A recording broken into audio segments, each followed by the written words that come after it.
Hello and welcome to The Odd Box. Now we're global, so bonjour if you're watching this in France, and if you're tuning into this in Cyprus, then okay, let's go.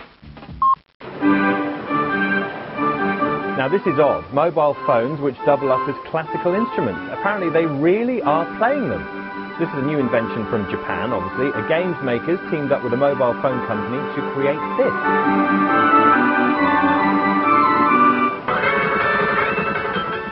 Makes texting seem a bit dull.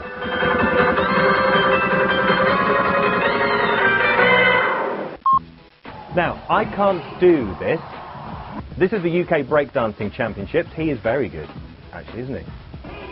Teams from around the world took part in London, all keen to do lots of caterpillars and windmills and stuff.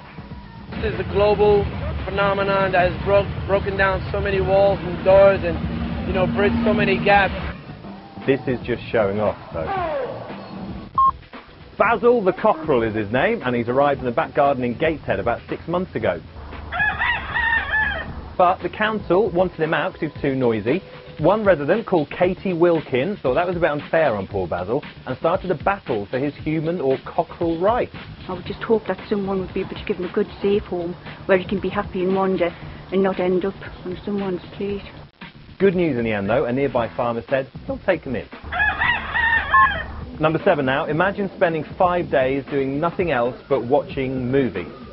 That's what this lot have done in New York, and the actress Susan Sarandon even turned up to say hi at one point. One of the guys that was disqualified said that he was blinking too much and they thought he was falling asleep, so I guess they're watching them very carefully. The winners got through 57 films in 123 hours. Dogs in Kidderminster are the luckiest dogs in the world. That's a fact. This is a canine massage centre. Natalie Lenton has just set it up.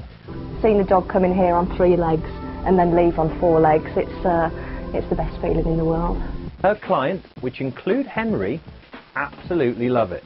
Straight after the treatment, he's very, very relaxed, really tired. OK, we're halfway through now. Fame is tough, isn't it? Former Beatles drummer Ringo Starr is having it really tough at the moment, God love him. Peace and love, peace and love. He's getting so fed up with having to sign autographs that he's gone to the trouble of recording a video telling his fans to stop pestering him for a signature. Nothing will be signed after the 20th of October. So you have been warned, peace and love. Number 4 now. You may have seen this bloke before on The Odd Box. Alain Robert, or the French Spider-Man, loves climbing up tall buildings.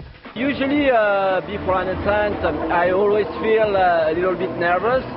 This time, he's in Beirut, but it was a bit different because he was doing it as part of an ad campaign, and for once, he didn't get himself arrested. Well done, Alain. We're into our top 3. If you're too busy at work during the day to get a round of golf in, now you can play nighttime golf. The balls all have a small glow stick inside them. Sounds good. So you can see where you just hit it. This man's definitely got the right idea. Yeah, it was really good. Quite an interesting thing to do, actually. This is lovely. It started out as a story in a small American town, and now it's everywhere. She reads the news, and he used to do the weather. A bit of romance in Lubbock, Texas. This is KAMC's Emily Leonard getting a big shot from her boyfriend Matt live on air. Her face here is hilarious. And here is the big moment. I was wanting to know if you might want to marry me. How about that? Yes. OK, number 1 now. The Italian Premier Silvio Berlusconi paying tribute to President Bush here at a dinner in the White House. All looks very posh, all going very well. He leads the audience in a round of applause for George W., but then ruins things at the end by breaking the podium. But, brilliantly, he carries on. That's great. That's it for another week. Peace and love. I'm Dominic Byrne on The Chris Moyle Show, weekdays from 6:30 in the morning, and you can watch more of this stuff all the time at bbc.co.uk/oddnews.